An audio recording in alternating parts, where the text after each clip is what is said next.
So I'm going to talk about biology and mental representation, and I want to explain mental representation as a biological phenomenon. I want to think of humans and other animals as products of natural selection, as products of evolution, and I want to explain what it is for us to mentally represent certain aspects of the world in that context as something that evolved animals can do.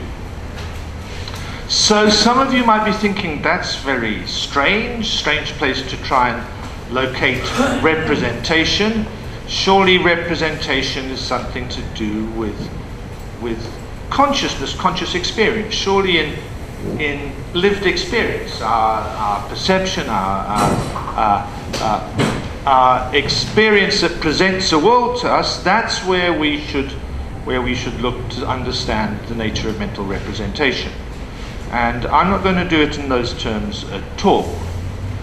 Now, those of you who've been coming to my seminar yesterday and today will know that I have a rather specific reason for not wanting to relate representation to consciousness. I've been arguing in that seminar that representation and consciousness are quite separate things, and they need to be explained independently. But that's not the crucial reason I want to explain representation in terms of biology. There are many philosophers I know of and I engage with who do think that representation and consciousness are still very closely related. Maybe consciousness is a special kind of representation, but despite the fact that they relate representation to consciousness, still want to explain representation in biological terms. And the reason is that they share to me a certain starting point in philosophy of mind. So the philosophers I'm thinking about,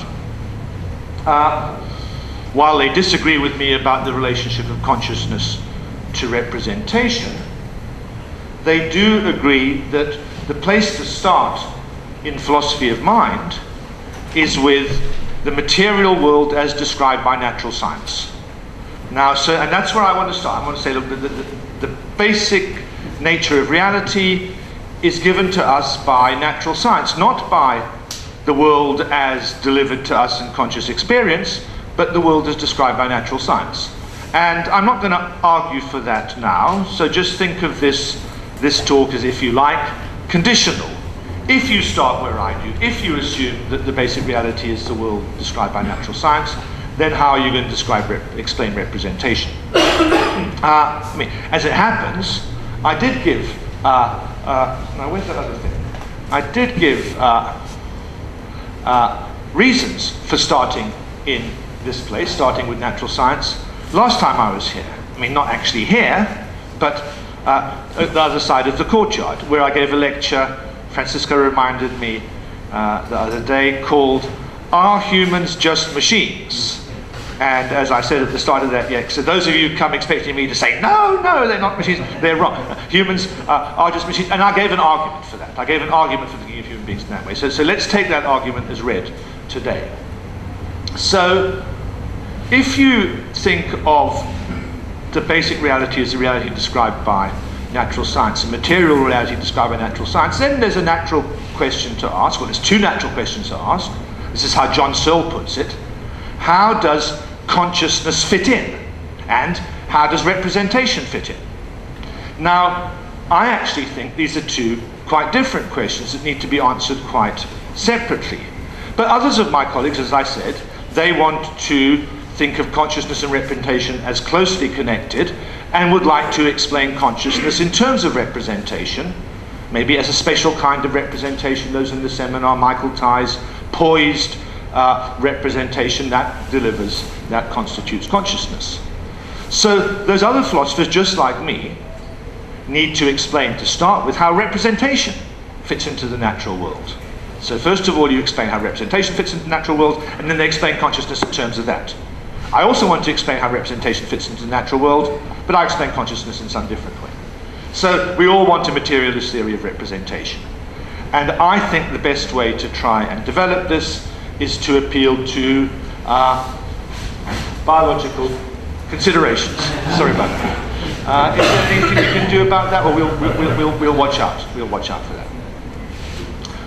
So, how shall we do that? Suppose, very natural thing for a materialist to think, suppose we start by thinking of the vehicles of representation, the things that do the representing, mental representing, as brain states, as certain physical states that human beings and other animals can get into. That's the state that does the representing for us. If you like, you can do it like Jerry Fodor and think of the brain states as somehow composed of neural arrangements that are mental representations. Think of them as like words kind of fitted together into sentences in the language of thought. You were asking me about this morning. But that's not an essential part. I mean, that's one way of thinking about it. That's not an essential part of the story. Maybe the brain states that do the representing don't all have that kind of word sentence structure. Maybe there's some kinds of, as it's called, non-conceptual representation. That's not the essential thing. The essential thing is just think that there's certain physical states humans and other animals can be in, and those states represent certain aspects of the world. So the idea is that these brain states, think of them as like akin to sentences. They're things that represent, as sentences do. And now the question is, in virtue of what do these brain states represent certain features of the world? I have a brain state that represents that, what is it? Montevideo is the capital of Uruguay. And indeed, I've got another brain state that represents that Uruguay will be playing Chile in an hour's time. And I have a brain state that represents that water is made of H2O. And in virtue of what do these states mean what they do? Just as in virtue of what do sentences mean what they do. Now, if you think of these as analogous questions, there are answers available in the sentence case that aren't available in the mental representation case considered from a naturalistic point of view. With sentences, you might say, well, there's various conventions and rules for using the sentences in virtue of which they mean what they do. You might say, associated with that or independently, sentences mean what they do because they express certain mental states. But neither of those kinds of answers is going to work in the case of mental states materialistically construed in the first place. There's no rules or conventions for deploying brain states. We don't even think about our brain states. We have our brain states, but we don't think of it. There's no rules for deploying them. And clearly you can't, you'll be off in a regress, explain what makes this brain state represent something by saying it expresses some further mental state that represents something. So we have to find some other kind of answer to what makes these sentences, brain sentences, represent differently from the way we do it for language. And a natural, not a very successful first thought, but a thought some people have tried. Fred Dretsky originally tried this. Other people in Wisconsin, Jerry Fodor once wrote a paper called Semantics Wisconsin Style, and the people there, primarily Dretsky, started off by thinking, well, we can think of the content of a brain state as that circumstance that normally causes it. So let me take as a simple example. We're going to get, well, I'm not going to give you much more complicated cases, but I'll indicate how things can get more complicated. The state of a vervet monkey. Vervet monkeys, they detect eagles, hawks. I mean, hawks is a generic term for any kind of bird of prey, including hodeshes and other kinds of bird of prey. They can detect hawks flying overhead. They can also detect snakes and jaguars, and I'll mention it later, they have various calls to communicate to each other what they've detected. But you might say, look, the brain state that a vervet monkey gets in that tells it there's a hawk there has that property of saying there's a hawk there because it's normally caused by hawks. So that's a very simple causal theory of simple mental representation. A brain state causes that situation, the brain state represents that situation that normally causes it. Okay. This theory is no good. It's widely known to be no good. It's pretty obvious why it's no good. And the standard story is it's no good because it suffers from disjunctivitis. Okay, there's a pun, right? There's a real disease called conjunctivitis, and now we have this problem called disjunctivitis. And the problem is that in truth, the brain state of the vervet monkey isn't just caused by hawks. It's caused as readily by, if a child is flying a kite, you know, when a child has a thing on a string flying in the sky, that will make the monkey think there's a hawk there. It's caused by low-flying aeroplanes, certainly.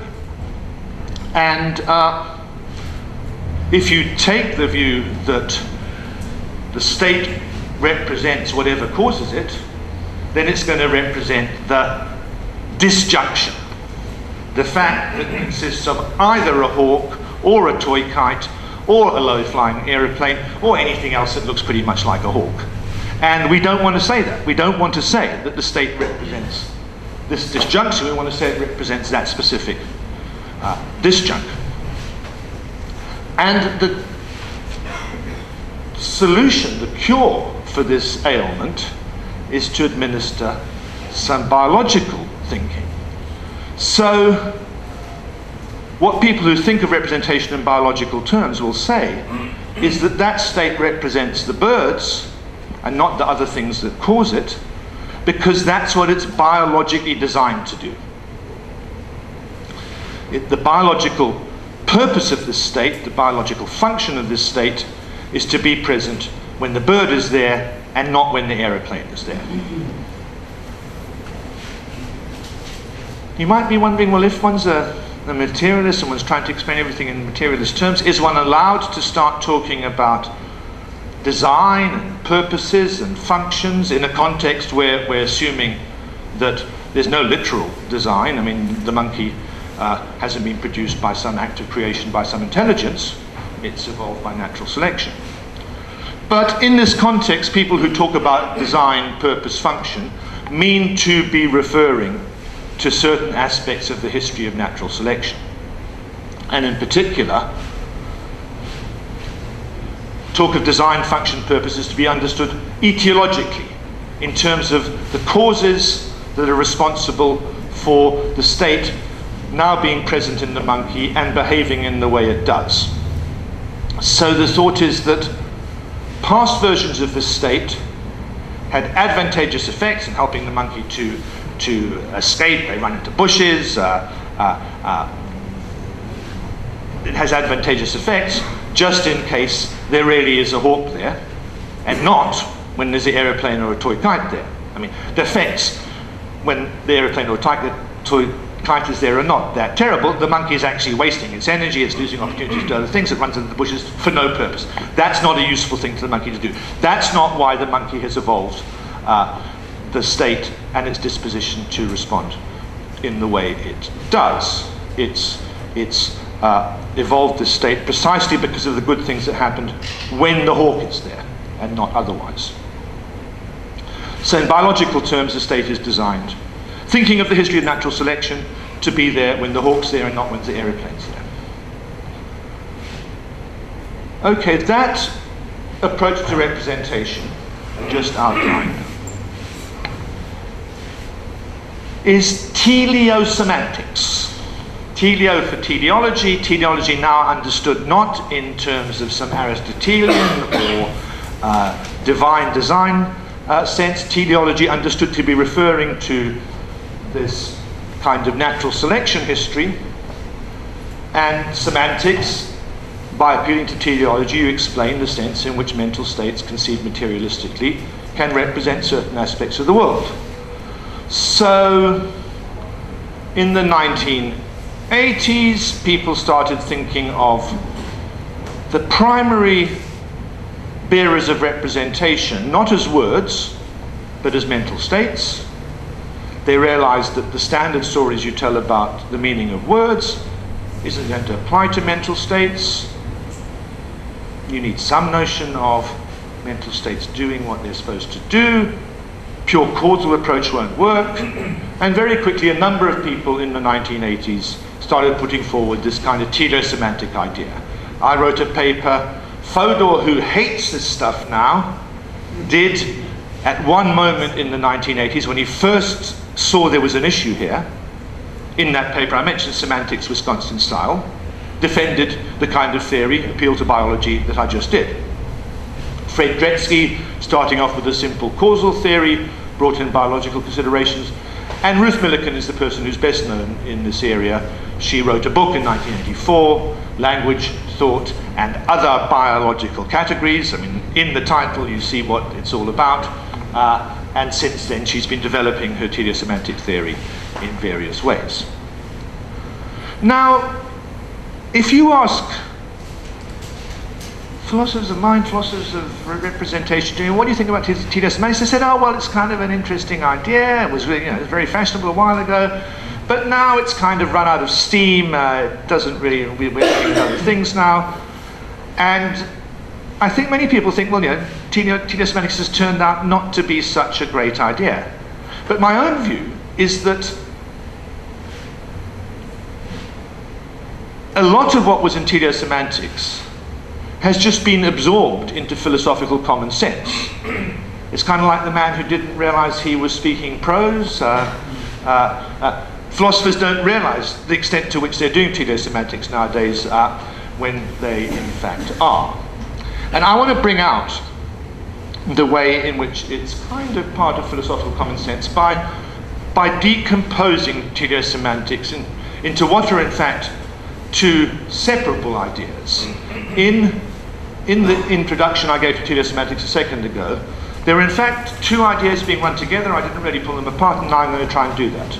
And one idea is the idea of success semantics, and the other component of teleosemantics is the notion of design thinking. Okay, so I want to look at these in turn. So, success semantics. Let's ask a bit more slowly. Why exactly did that monkey state have advantageous effects, specifically when it was co-present with a hawk and not when the aeroplane or the other things that caused it were there? What exactly went on that made this the circumstance in which the state has advantageous effects? Well, what happens is that when the monkey gets in this state, it performs a bit of behavior. It runs into the bushes. That's what it does when it sees a hawk.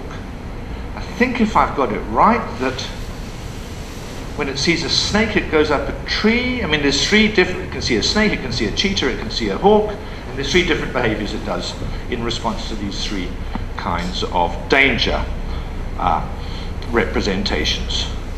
And the behavior it does when it's in the hawk state, run into the bushes, is a good idea just in case there's a hawk there. If there's no hawk there or nothing else there, it's not a good idea because it's a waste of time. And if it's a snake, not so good to run into the bushes. I mean, I haven't, the cheetah maybe the bushes are fine, but so let's generalize what's going on there. So with mental representation, we have a vehicle that generates some behavior. Behavior B, I don't think I need a B. And that behavior produces certain good results. R, not being eaten, not wasting your time, just in case there's certain circumstances present, just in case there's a hawk there. Here's how Millikan puts it. She wants to say, look, there's a system that produces the representation, that's the kind of sensory system, the system that responds to hawk signs. and then there's a consumer, in this case inside the monkey, which decides whether to carry on doing what it's doing, or to run up a tree, or to hide in the bush. And the consumer, which decides which behavior to do, is, you can think of it as taking the vehicle, taking the brain state to represent C, in the sense that it's behaving in a way that's good for the monkey's purposes, just in case a certain circumstance obtains. So you look at what the behavior prompts, and you ask, the behavior it prompts, you ask, when is that behavior a good idea? When circumstance D obtains. So C is the success condition of the behavior prompted by the vehicle. So the idea is you've got various different brain states you could be in, they prompt different behaviors. In which circumstance will that behavior, the one prompted by this representation, succeed in fulfilling the monkey's purposes, or when there's a hawk there, or different behavior prompted by a different state when there's a snake there? That's why that state represents that circumstance. It's very interesting to note that if you think about representation in this way, it's quite different from a lot of the philosophical tradition. What a state represents is not to do with the kind of circumstances that give rise to it, or tend to give rise to it, or the certability conditions, or the verification conditions. It's nothing much to do with the kind of circumstances that produce the state. Rather, to figure out what the state means, what it represents, you need to look at the consequences, the behavioral consequences of the state. Think of the monkey. It may well be that, given the way the monkey's set up, only kind of 1% of the time it gets into the state and runs into the bushes, there's actually a hawk there. And you could see maybe why evolution would have done it like that. I mean, better safe than sorry. The payoff from running into the bushes when there is a hawk there is huge.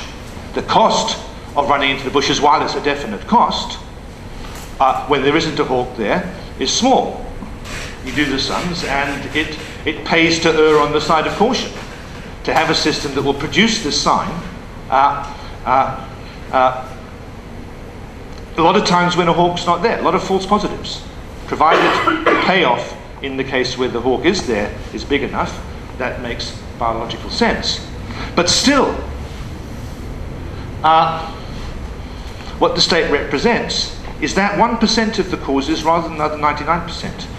It's very, there's a lot of philosophical tradition, I'm being rather vague here, that kind of wants to equate what a mental state represents with the circumstances that give rise to it. If you think of verificationism, or Barkianism, or Dummett and his assertability conditions, you equate what the state represents with the things that tend to give rise to it. And from this biological point of view, that looks very wrong-headed. And in fact, I think it is wrong-headed. And I think, I don't want to digress too much, we don't want to use up too much time, that the equation of the content, representational content of a state, with the circumstances that give rise to it, doesn't really have much in intuition or argument to recommend it. What does really recommend it is the fact that it promises to block skepticism. If the states you're in represent the circumstances that cause them, there's not much room for you to get into states, but they be false. And so if you think of Barkianism, verificationism, as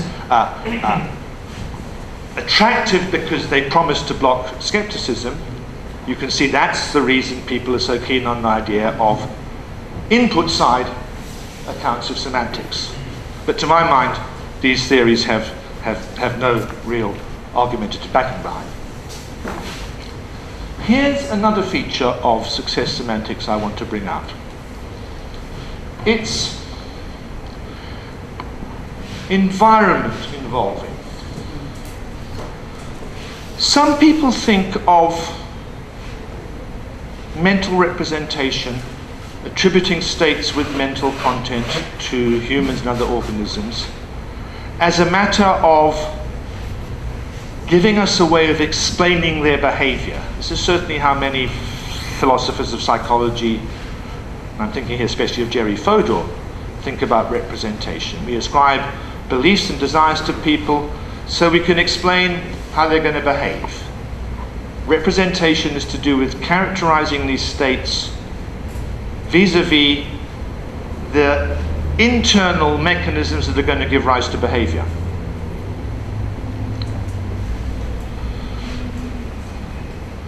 I think that's completely the wrong way to think about representation. The point of ascribing a representational content to a mental state is to see the mental state and the organism that has it as embodied in a wider environment in a certain way. By thinking of the state as representational, you're able to think of the state as a state that's going to produce certain behavior that will produce certain results, like the animal surviving, not being eaten, just in case certain circumstances outside the animal obtain. Putting it in more familiar terms, when the belief is true, the actions based on the belief will be successful. And so this talk of truth allows you to chart the circumstances when the truth conditions obtain, in which what the animal does as a result of the representation will produce some distal result, some result outside its body.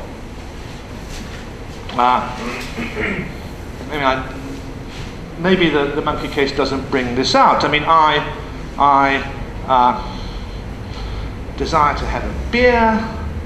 I believe there's a beer in the fridge. Well, this might explain my walking towards the fridge, but it's going to explain something else, or rather, to the extent my belief is true, i.e. there is a belief in the fridge, this will not only explain my walking towards the fridge, but also my getting a beer. And so, by bringing in representation and truth, you can kind of get an explanatory hold, not just on how the organism is going to operate inside itself, but on how its behavior will impact on the environment depending on what circumstances obtain. When you think about representation like that, it's unsurprising it should be broad.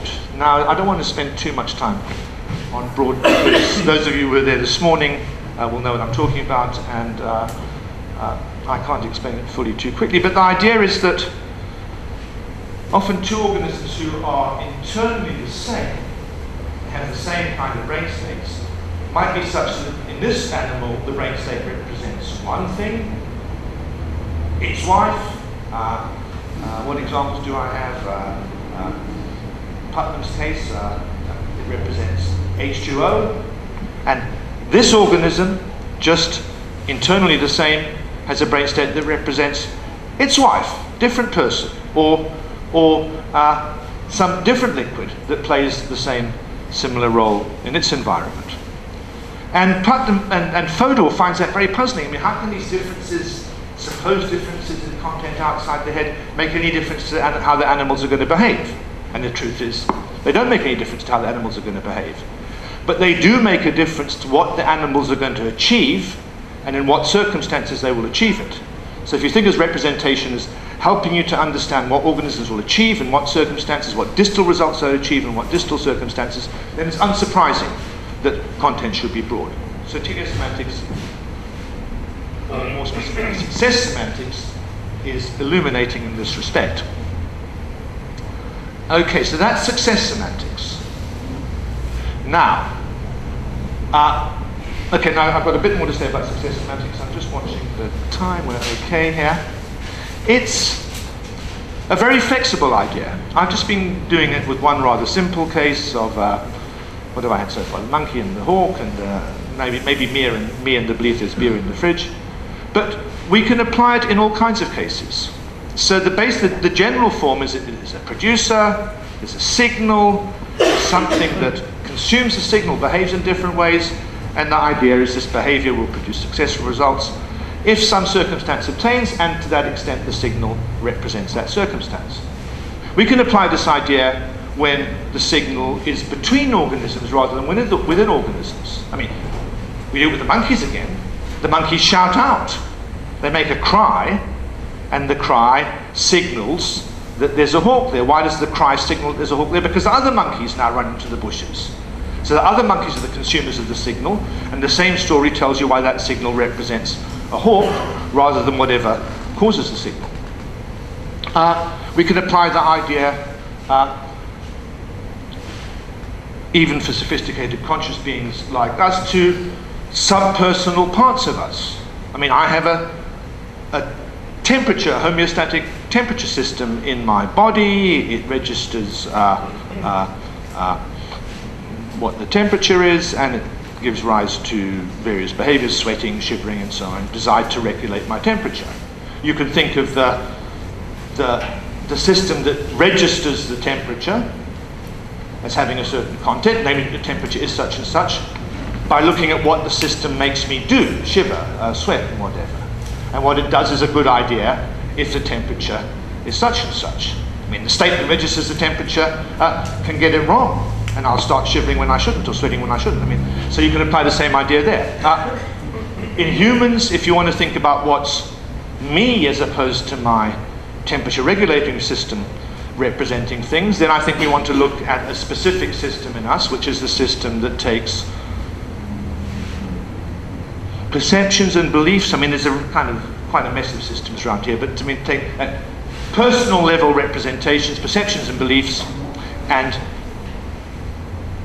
the systems that produce perceptions and beliefs, those are the producers, and then the consumers are the systems that on that basis select actions which are orientated to satisfying my desires. And so I think of myself as representing certain things to the extent that I have certain states, beliefs and desires that guide behavior that's orientated to achieving my desires.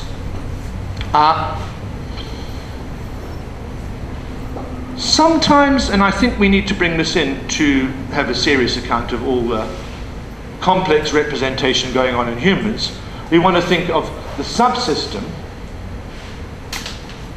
within which certain signals are producing certain behaviors in response to certain producers, as itself having the aim of producing true representations. So I want to think of, say, there's a early stage of the visual system. We talked about this morning. There's states in that which I say represent edges. I mean, and certain consumers will take those states and produce certain outputs, namely that there's a chair there or something. The output is a representation of a chair. And you can now apply the success semantics idea. What makes the state that I said was representing an edge be representing an edge? Well, because it's precisely when it represents an edge that the visual system correctly produces the result of representing the physical objects around here. So that's just to show that success semantics is a very flexible system. And I said that a lot of philosophers don't realize how much they're using tedious semantics. Certainly philosophers of psychology, cognitive science, think about representation in subpersonal, personal terms in very much this kind of way. Okay, that was success semantics. But you might be wondering, and you'd be right to worry, well, there wasn't very much since I started having success semantics on the board about evolutionary biology, about natural selection etiology, about design and so on. I just had some results which I wanted to talk about as the aim of the consumer being the state that generates behavior on the basis of representations. This consumer is aiming at certain results. And I wasn't saying anything very much about this is a result that when it attains gives rise to reproduction, biological success, and as a result the processes that gave rise to that result get selected by natural selection. that didn't seem to be part of success semantics, and indeed it's not. All you need to do success semantics is to somehow ascribe the consuming system an aim. Ascribe, in the case where the consuming system is my behavior generating system, ascribe my desires certain satisfaction conditions.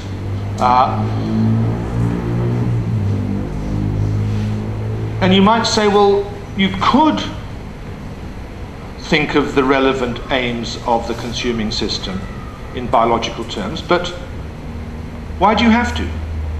I mean, if the idea is that success semantics will allow you to see the organism as embedded in the environment and being prone to produce certain distal results in response to certain representations, just in case some circumstance obtains, and then the representation represents that circumstance, well, that's a very useful way of looking at organisms, and surely it'll be useful in lots of cases where the result in question is just some result you've happened to regard as an interesting result to keep track of when the organism is going to achieve it. Where in the success semantics is the idea that that result has to be one that gives rise to biological success, and therefore in natural selection preserves the whole system that gives rise to it. Some TNS semanticists at this point, when TNS semanticists was first developed, it kind of, as I did earlier on, ran together the biological idea and the success semantics idea, but more since then it's been unpicked. And once it's unpicked, people start asking, well, can't we just do the success semantics without the biology? One thing TNS semanticists say, and that's what I used to say long ago, was, well, you can't just go around ascribing aims to organisms and their subsystems at random. Surely you need some principle to kind of pick out what are the real aims. But I don't think that's a very good answer. As I just said, all it seems to be important is that it's explanatory useful to think of this as the aim. And if it's explanatory useful and you can keep track of when the organism is going to achieve the same and when not, why do you need anything more than that to tell you which aim to focus on? And this point is brought out by Swampman. So, do we all know about Swampman? So Swampman, so in my seminars I've been talking about a cosmic brain in that just coagulates by chance. Swampman is a bit more lucky. Swampman coagulates by chance, but he's not just a brain in the vat, he's just a fully normal human being just like me, except he's got no history.